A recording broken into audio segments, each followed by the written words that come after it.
இங்க சக்தி ஒரு பக்கம் கடைசி நேரத்துல முத்துக்கால பொன்னியை கல்யாணம் பண்ணிக்க சுச்சுவேஷன்ல இங்க அவர் போய் முத்துக்காலிட்ட இருந்து பொன்னியை காப்பாத்திட்டாரு. அது மட்டும் இல்லாம அங்க இருக்கிற அடியாட்கள் எல்லாத்தையுமே சும்மா லெஃப்ட் ரைட்னு போட்டு சும்மா வெளுன்னு வெளுத்துக்கிட்டு இருக்காரு.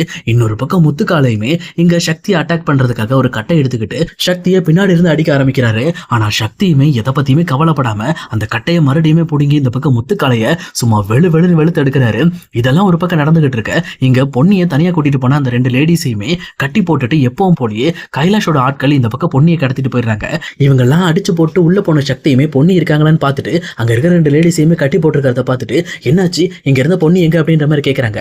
அப்பதான் கரெக்டா அந்த ஆட்களுமே யாருன்னு தெரியலப்பா, எங்களை எல்லாம் கட்டி போட்டுட்டு அந்த பொண்ணை கூட்டிட்டு போயிட்டாங்க, இந்த வழியா தான் போனாங்க அப்படின்ற மாதிரி அந்த வழியுமே இந்த பக்கம் சக்திக்கு காட்டிடுறாங்க. உடனே சக்தியுமே தன்னோட டூ வீலர் எடுத்துக்கிட்டு அங்க இருந்து வேகமா இந்த பக்கம் அந்த காரை ஃபாலோ பண்ண ஆரம்பிக்கிறாங்க. ஆனா அதே நேரத்துல இன்னொரு பக்கம் கைலாஷோட ஆட்கள் எல்லாருமே, பாஸ் நீங்க சொன்ன மாதிரி அந்த பொண்ணை நாங்க தூக்கிட்டோம், இதுக்கு மேல என்ன பாஸ் பண்ணோம் அப்படின்ற மாதிரி கேட்கறாங்க. ஆனா அப்ப அதே நேரம் கைலாஷ்மே, எங்க பாரு அந்த பொண்ணை இன்னைக்கு இப்படியாவது நைட்டுக்குள்ள ஏதோ ஒரு இடத்துல கொண்டு போய் கட்டி போட்டு எரிச்சிருங்க, அந்த பொண்ணு நாளை காலையில உயிரோடு இருக்க கூடாது, அந்த பொண்ணு உயிரோடு இருந்தா நான் நினைச்ச விஷயம் நடக்காது அப்படின்ற மாதிரி அவங்களோட அடியாட்கள் கிட்ட சொல்லிட்டு இருக்காங்க. அதே நேரத்துல இந்த பக்கம் தன்னை யாரோ ஃபாலோ பண்ணிக்கிட்டு இருக்காங்க அப்படின்ற விஷயத்த அந்த அடியாட்களுமே இங்க கைலாஷ் கிட்ட சொல்றாங்க. ஆனா கைலாஷ்மே, எங்க பாரு எனக்கு தெரிஞ்ச வரைக்கும் அது அந்த சக்தியா தான் இருக்கும், அவன் கண்ணுல மாட்டாம சீக்கிரமா அந்த பொண்ணை எடுத்துட்டு போயிட்டு அந்த பொண்ணை கொலை பண்ற வழியை பாருங்க அப்படின்ற மாதிரி இங்க கைலாஷ்மே ஆர்டர் கொடுக்குறாரு. அதே நேரம் இங்க அடியாட்களுமே சக்தியை பார்த்து ரொம்பவே தெனாவட்டோட ஒத்தாலா இருந்துகிட்டு நம்மளை ஃபாலோ பண்ணிக்கிட்டு இருக்கான், இவன் நினைச்சாலும் நம்மளெல்லாம் வந்து அடிக்க முடியாது அப்படின்ற மாதிரி அந்த அடியாட்கள் சக்தியை கலாச்சிட்டு இருக்காங்க. அதே நேரத்துல இன்னொரு பக்கம் இங்க பொன்னியை பார்த்து ரொம்பவே அசிங்கமாவும் பேச ஆரம்பிக்கிறாங்க. இந்த பக்கம் பொன்னிக்கு அந்த விஷயம் பிடிக்கவே இல்லை. ஆனா இன்னொரு பக்கம் பொன்னியை கொல்ல போறாங்க அப்படின்ற விஷயத்த ரொம்பவே பொன்னி தெளிவா புரிஞ்சுக்கிறாங்க.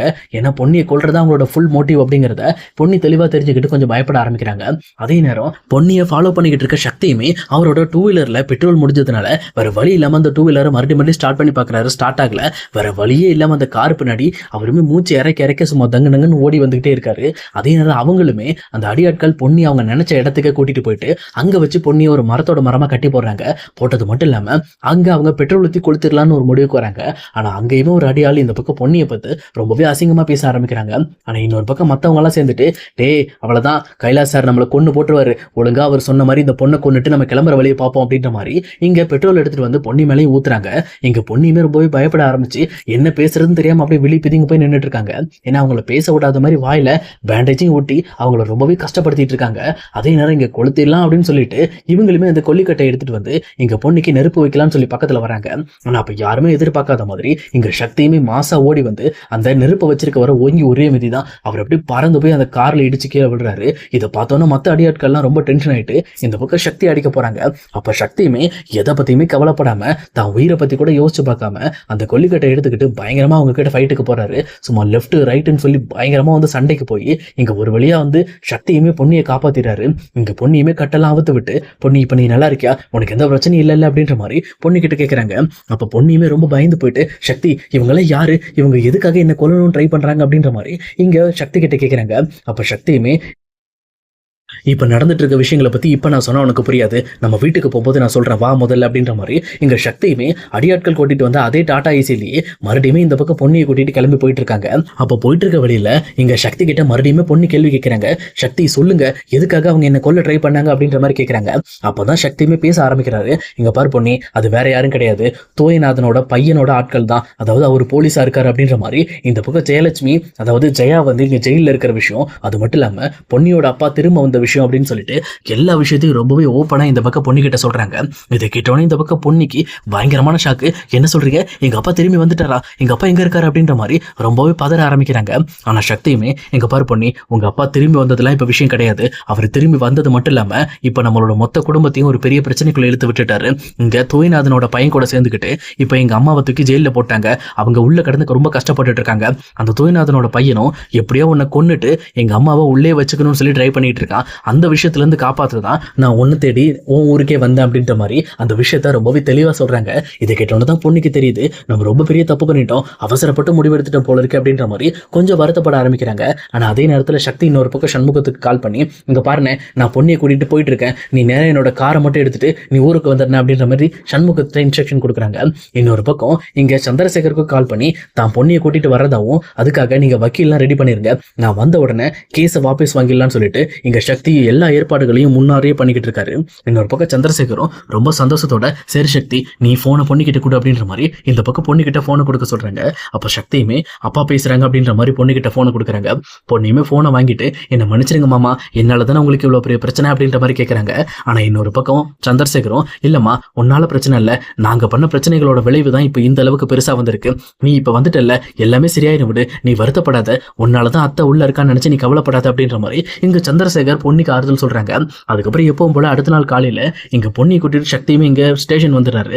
வந்த உடனே இந்த பக்கம் பொன்னி சுத்தி மீடியாக்காரங்க எல்லாம் பொன்னி நீங்க எங்க இருந்தீங்க, ஜெயலட்சுமி குடும்பத்துல இருக்க யாராவது உங்களை கொடுமைப்படுத்தினாங்களா அப்படின்ற மாதிரி இங்க பொன்னி கிட்ட மாறி மாறி கொஸ்டின் கேட்க ஆரம்பிக்கிறாங்க.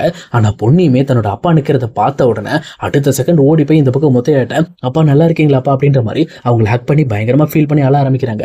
அது மட்டும் இல்லாம இங்க முத்தையாவுமே என்னம்மா பொன்னி உன்னை ரொம்ப கஷ்டப்படுத்திட்டாங்களா, நானும் உன்னை ரொம்ப கஷ்டப்படுத்திட்டேம்மா, உன்னை விட்டு பிரிஞ்சு போய் நான் தப்பு பண்ணிட்டேன் அப்படின்ற மாதிரி அவரும் பொண்ணுகிட்ட மன்னிப்பு கேட்கிறாரு. ஆனா பொன்னியுமே இல்லப்பா என்னை யாருமே கஷ்டப்படுத்தல, நானா தான் என் மேல சுமத்தின பழியை நிரூபிக்கிறதுக்காக அப்படிப்பட்ட ஒரு முடிவெடுத்தேன், என்னை யாரும் கஷ்டப்படுத்த மாதிரிலாம் நடந்துக்கல அப்படின்ற மாதிரி அவங்களுமே இங்க எல்லாருக்கிட்டையும் உண்மையை சொல்றாங்க. அது மட்டும் இல்லாம இந்த கேஸை நான் இப்போ உடனே வாபஸ் வாங்கணும்ப்பா, ஏன்னா என்னோட நிலைமைக்கும் ஜெயா அத்தைக்கும் எந்த ஒரு சம்மந்தமும் கிடையாது அப்படின்ற மாதிரி சொல்றாங்க. உடனே இன்னொரு பக்கம் இங்க எப்பவும் போல கைலாசமே இங்க பாருங்க நீங்க நினைச்ச உடனெல்லாம் வாபஸ் வாங்க முடியாது, அதுக்கெல்லாம் ப்ரொசீஜர் வேணும், முதல்ல ஒரு வக்கீலை கூட்டிட்டு வந்து அவங்க மூலமா தான் மெமோ போட்டு இந்த மாதிரி வந்து வாபஸ் வாங்க முடியும் அப்படின்னு சொல்றாங்க. இதை கேட்டோன்னா சந்திரசேகருமே நீங்க இப்படி கேட்பீங்கன்னு தெரியும் சார், ஆல்ரெடி இங்க வக்கீல் இருக்காரு அப்படின்ற மாதிரி வக்கீலை கூட்டிட்டு வந்து இந்த பக்கம் ஒரு மெமோ எழுதி கொடுத்து அந்த கம்ப்ளைண்ட்டையுமே வாபஸ் வாங்குறாங்க. அப்போ ஜெயலட்சுமி வெளியில வந்ததை பார்த்த உடனே இங்க கைலாஷ்க்கு ரொம்பவே டென்ஷன் ஆகுது. சொல்லப்போனா அவர் நினைச்ச விஷயம் எதையுமே செய்ய முடியல அப்படின்னு சொல்லி தெரிஞ்சுக்கிட்டு ரொம்பவுமே வருத்தப்பட ஆரம்பிக்கிறாங்க. அதே நேரத்துல இங்க சக்தியுமே கைலாஷ் பக்கத்துல போயிட்டு இங்க பாரு நீ பண்ண விஷயங்கள் எல்லாமே எனக்கு ரொம்ப தெளிவா தெரியும், அது மட்டும் இல்லாம அந்த அடியாட்கள் மூலமா நான் ஆதாரங்களை தெளிவா எடுத்து வச்சிருக்கேன், இன்னொரு டைம் என் குடும்பத்தை மேல நீ கை வைக்கணும்னு நினைச்ச அப்படின்னா நீ பொன்னியை கொள்றதுக்காக ட்ரை பண்றதுக்கான எல்லா விஷயங்களையும் எல்லா ஆதாரங்களையும் நான் மீடியால விட்டு உன்னையும் உங்க அப்பாவையும் இதை விட மோசமான நிலைமை கொண்டு போயிருவேன் அப்படின்ற மாதிரி இங்க சக்தியுமே இன்னொரு பக்கம் கைலாஷை மிரட்டுறாங்க. அதே நேரத்துல இங்க ஜெயாவுமே ஜெயில இருந்து வெளியில வந்ததுக்கு அப்புறம் பொன்னியும் முத்தையாவும் பார்த்து ரொம்பவே கோவப்பட்டு முறைக்க ஆரம்பிக்கிறாங்க. ஏன்னா அவங்க பட்ட கஷ்டத்துக்கும் அவங்க குடும்பத்தோட இந்த நிலைக்குமான காரணமே அந்த பொன்னியும் முத்தையாவும் தான், அவங்கள நான் மன்னிக்கவே மாட்டேன், அவங்க ரொம்பவே மோசக்காரங்க அப்படின்ற மாதிரி மறுபடியுமே ஜெயா இந்த பக்கம் பொன்னி மேலையும் முத்தையா மேலையும் ரொம்பவுமே கோபத்தோட இருக்காங்க. இன்னொரு பக்கம் சக்தியுமே பொன்னி இப்ப நீ என்ன முடிவு பண்ணிருக்க, மறுபடியும் நீ என் கூட வர போறியா இல்ல உங்க அப்பா கூட போக போறியா, நீ எந்த முடிவு எடுத்தாலும் அந்த முடிவை ஏத்துக்கிற மனப்பக்குவத்துக்கு நான் வந்துட்டேன், இப்ப நீ சொல்லு பொன்னி அப்படின்ற மாதிரி கேட்கறாங்க. அப்ப இன்னொரு பக்கம் பொன்னியுமே இல்ல நான் எங்க அப்பா கூட தான் போற சக்தி, இதுக்கு மேல உங்க வாழ்க்கையை நீங்க வாழுங்க, இனிமேல் நான் எங்க அப்பாவை பார்த்துக்கிட்டு எங்க அப்பாவோட கடைசி காலம் வரைக்கும் அவர் கூட இருக்கலாம் நான் முடிவு பண்ணிருக்கேன் அப்படின்ற மாதிரி இங்க பொன்னியுமே முத்தையாவை கூட்டிட்டு அங்கிருந்து கிளம்ப ஆரம்பிக்கிறாங்க. ஆனா சந்திரசேகருக்கு சுத்தமா விருப்பமே இல்லை. அவருமே வந்து எப்படியாவது இந்த பக்கம் வந்து பொன்னியும் சக்தியும் ஒன்று சேர்க்கணும்னு நினைச்சோம், ஆனா அது நடக்கவே இல்லையே. இப்போ எல்லா பிரச்சனையும் முடிஞ்சாலும் மறுபடியும் இங்க முத்தையா பொன்னியை கூட்டிட்டு போயிட்டான்னா மறுபடியும் சக்தியும் பொன்னியும் சேர்றதுக்கு வாய்ப்பே இல்லாம போயிடுமேன்னு சொல்லி அவருமே வருத்தப்பட ஆரம்பிக்கிறாங்க. சொல்ல போனா கிட்டத்தட்ட இந்த பொன்னி சீரியலோட எண்டிங்கே அப்படிதான் இருக்கும்னு நினைக்கிறேன். ஏன்னா ஜெயா என்னதான் பட்டாலும் இங்க பொன்னி மேல கோவப்படுறதை அவங்க நிறுத்தவே மாட்டேன்றாங்க. பொன்னி மேல கடுமையான கோபத்துல தான் இருக்காங்க. அவங்கள சமாதானப்படுத்துறதா இல்ல பொன்னியை கன்வின்ஸ் பண்றதா அப்படின்னு சொல்லி தெரியாமலே இந்த பக்கம் இடையில இருக்கிற கேரக்டர்ஸ் ரொம்பவே கஷ்டப்பட ஆரம்பிக்கிறாங்க. அதனால என்னதான் நடக்க போகுது அப்படிங்கறத இனி வரப்போற எபிசோட்ல நம்ம கண்டிப்பா பார்க்கலாம் guys.